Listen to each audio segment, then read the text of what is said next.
आइए दोस्तों, आज हम चलते हैं सौरमंडल के अगले भाग में। तो हमारा आज है लेवल 3। ये देखते हैं निम्नलिखित में से कौन सा ग्रह नहीं है जिसे प्राचीन भारतीय ग्रह मानते थे।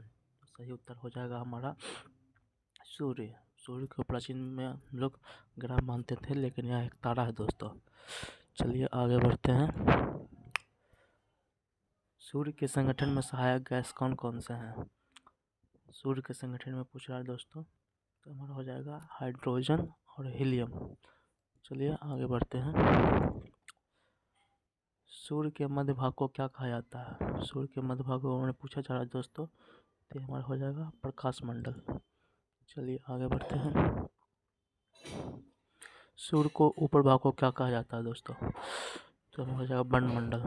ध्यान दीजिएगा दोस्तों, मंडल।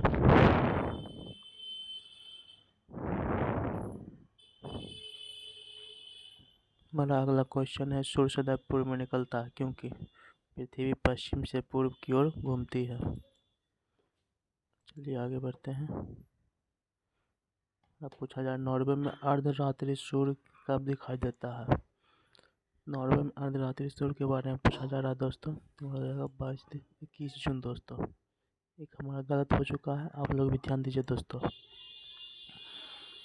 इसलिए कहता हूँ कि ध्यान देना बहुत ज़रूरी है दोस्तों। एक ग्रह के अपने कक्ष में सूर्य से अधिकतम दूरी को क्या कहा जाता है? एक ग्रह के अपने कक्ष में सूर्य से अधिकतम दूरी को क्या कहा जाता है, ये पूछ रहा दोस्तों, तो हो जाएगा अवसर। चलिए आगे बढ़ते हैं।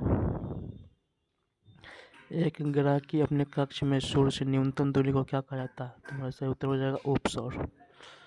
चलिए आगे बढ़ते हैं। निम्नलिखित में से किनके बीच की औसत दूरी को खगोलीय एकक कहा जाता है? खगोलीय एकक पूछ रहा दोस्तों, तो हमारा हो जाएगा पृथ्वी तथा सूर्य। चलिए आगे बढ़ते हैं। मध्यरात्रि सूर्य का अर्थ क्या है, ये पूछ रहा है दोस्तों। मध्यरात्रि सूर्य का एक मतलब क्या है? तो हमारा सही उत्तर हो जाएगा सूर्य का ध्रुवीय वृत्त में देर रात तक चमकना। चलिए आगे बढ़ते हैं। चलिए हमारा लेवल 4 आ जाता है दोस्तों। मध्यरात्रि सूर्य किस क्षेत्र में दिखाई देता है, ये पूछ रहा है दोस्तों, तो हमारा हो जाएगा आर्कटिक क्षेत्र में। चलिए आगे बढ़ते हैं। सूर्य में काला धब्बा क्या है? सूर्य में एक बड़ा काला छेद नहीं दोस्तों। दिन के दौरान धब्बे में काला ऊर्जा के स्रोत होते हैं, नहीं धब्बे जो स्थान है जहाँ प्रकाश उत्सर्जित करने में असमर्थ है। सही हमारा उत्तर हो जाएगा दोस्तों। चलिए आगे बढ़ते हैं। सूर्य के रासायनिक मिश्रण में हाइड्रोजन का कितना प्रतिशत है, यह पूछा जा रहा है दोस्तों। तो सूर्य के मिश्रण में हाइड्रोजन का सही प्रतिशत है 74। चलिए आगे बढ़ते हैं। निम्नलिखित में से कौन सा एक तारा है? चंद्रमा हमारा तारा नहीं है, शुक्र तारा नहीं है, पृथ्वी तारा नहीं है, सूर्य एक तारा है। चलिए सही है, आगे बढ़ते हैं। सौर पृष्ठ पर लगभग कितना तापमान होता है, यह पूछा जा रहा है दोस्तों। तो सौर पृष्ठ पर हमारा तापमान होता है 6000 डिग्री सेल्सियस, 6000 सेल्सियस दोस्तों। चलिए आगे बढ़ते हैं। हमारा पूछा जा रहा है सूर्य की सतह पर हाइड्रोजन के अलावा दूसरा कौन सा बहुतायत गैस पाया जाता है दोस्तों? SSC 2013 का क्वेश्चन है। तो हाइड्रोजन के अलावा दूसरा जो गैस हमारा पाया जाता है सूर्य पर दोस्तों, वो है हीलियम। चलिए आगे बढ़ते हैं। सूर्य की प्रकाश को धरती तक पहुंचने में कितना समय लगता है? ये बहुत ही इजी क्वेश्चन है दोस्तों, बहुत ही नॉर्मल सा है, तो हमारा सही उत्तर हो जाएगा 8.3। चलिए आगे बढ़ते हैं। देखिए सूर्य के पास सबसे कौन सा ग्रह है? बहुत ही जेन्युइन क्वेश्चन है दोस्तों, हमेशा एग्जाम में आते रहता है, बहुत ही इंपॉर्टेंट है, तो बुध। चलिए आगे बढ़ते हैं। बुध नक्षत्र में एक वर्ष में कितने दिनों की संख्या होती है? एक वर्ष की संख्या होती है दोस्तों 88 दिनों की। बहुत ही कम छोटा ग्रह है, सबसे अधिक तेजी से घूमने वाला ग्रह है दोस्तों। चलिए आगे बढ़ते हैं। इसके गति सबसे अधिक होती है। किस ग्रह में चंद्रमा की तरह कलाएं होती हैं, पूछा जा रहा है दोस्तों, तो हमारा हो जाएगा बुध। चलिए आगे बढ़ते हैं। देख सकते हैं दोस्तों, सही है। चलिए आगे बढ़ते हैं। लेवल 5 देख लेते हैं। निम्नलिखित में से कौन से ग्रहों के चारों ओर घूमने वाले उपग्रह नहीं है? तो हमारा हो जाएगा बुध और शुक्र। इन दोनों के पास अपना कोई सा उपग्रह नहीं है दोस्तों। चलिए आगे बढ़ते हैं। निम्नलिखित में से कौन सा ग्रह सूर्य का चक्कर सबसे कम समय लेता है? अभी बताया दोस्तों, बुध। चलिए आगे बढ़ते हैं। सबसे तीव्र गति से सूर्य का चक्कर लगाने वाला ग्रह है, यह भी बुध है दोस्तों। इसकी गति सबसे अधिक है। निम्नलिखित में से किस ग्रह की परिभ्रमण गति सबसे अधिक है? यह भी बुध है दोस्तों। इसकी गति सबसे अधिक है और ये 88 दिन में अपने सूर्य का एक चक्कर पूरा कर लेता है। निम्नलिखित में से किस ग्रह का अक्षीय झुकाव सबसे अधिक है? तो यह हो जाएगा हमारा दोस्तों बुध। चलिए आगे बढ़ते हैं। चंद्रमा के सदृश दिखाई देने वाला ग्रह है दोस्तों बुध। चलिए आगे बढ़ते हैं। सौरमंडल का कौन सा ग्रह लगभग पृथ्वी जितना बड़ा है? तो हो जाएगा हमारा दोस्तों शुक्र।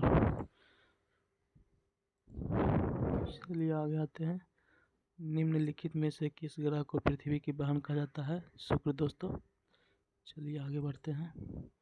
किस ग्रह को शाम का तारा कहा जाता है? ये भी दोस्तों है शुक्र, यानी इवनिंग स्टार। मॉर्निंग स्टार भी शुक्र होगा दोस्तों। तो इसके बारे में कुछ और जानकारी लेते हैं। सूर्यास्त के बाद पश्चिम में सबसे चमकदार और सबसे बड़ा दिखाई देने वाला शुक्र ग्रह ही है, इसलिए इसे शाम का तारा भी कहा जाता है।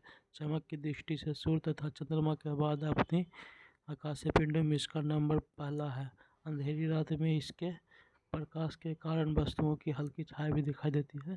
चलिए दोस्तों आगे बढ़ते हैं।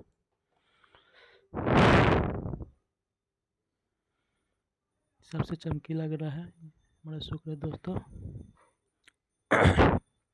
चलिए आगे देखते हैं।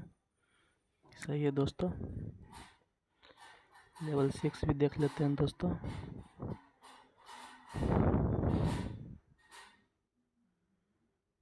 ये देखिए दोस्तों, हमारा लेवल 6 भी देख लेते हैं आज।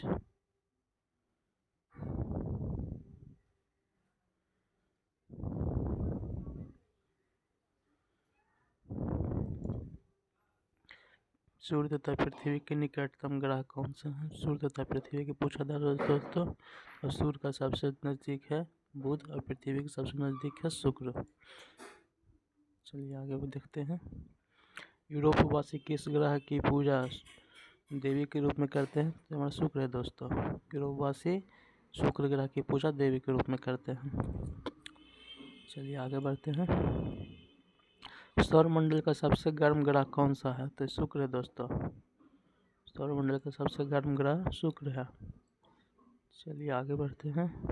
पृथ्वी के सर्वाधिक निकट कौन सा ग्रह है? शुक्र है दोस्तों। चलिए आगे आते हैं। निम्नलिखित में से किस को भोर का तारा के नाम से जाना जाता है? Morning star. तो शुक्र ग्रह को भोर का तारा या मॉर्निंग स्टार के नाम से भी जाना जाता है दोस्तों। चलिए आगे बढ़ते हैं। निम्नलिखित ग्रहों में से किसे सौंदर्य का देवता कहा जाता है? तो हमारा शुक्र है दोस्तों, इसे सौंदर्य का देवता कहा जाता है। चलिए आगे बढ़ते हैं। देखिए सुपरनोवा क्या है?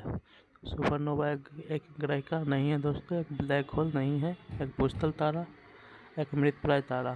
तो एक मृतप्राय तारा है दोस्तों। चलिए आगे बढ़ते हैं। उत्तरी ध्रुव को खोज किसने की थी? उत्तरी ध्रुव की खोज किसने की थी? ये हमारा पूछा जाता है रॉबर्ट पेरी। चलिए आगे बढ़ते हैं। देखिए साउथ पोल पहुंचने वाला प्रथम व्यक्ति कौन था? साउथ पोल के बारे में पूछ रहा है दोस्तों। तो हमारा कौन था? ये हमारा एमंडसन है दोस्तों। तो इसलिए कहता हूँ ध्यान से पढ़ना बहुत ज़रूरी है दोस्तों। पृथ्वी के सबसे निकटतम खगोलीय पिंड है, खगोलीय पिंड के पूछा जा रहा है दोस्तों। तो हमारा पृथ्वी के सबसे निकटतम खगोलीय पिंड चंद्रमा है दोस्तों। और इस सभी में अगर सबसे दूर का पूछा जाए तो ये हो जाएगा प्रोक्सिमा सेंचुरी। ऐसे खगोलीय पिंड पूछ रहा था, चंद्रमा ही सही जवाब उत्तर है दोस्तों। चलिए आज के लिए बस इतना ही। अगर वीडियो अच्छा लगे, इम्पोर्टेंट लगे तो लाइक एंड सब्सक्राइब कीजिए और अपने दोस्तों से शेयर कीजिए दोस्तों।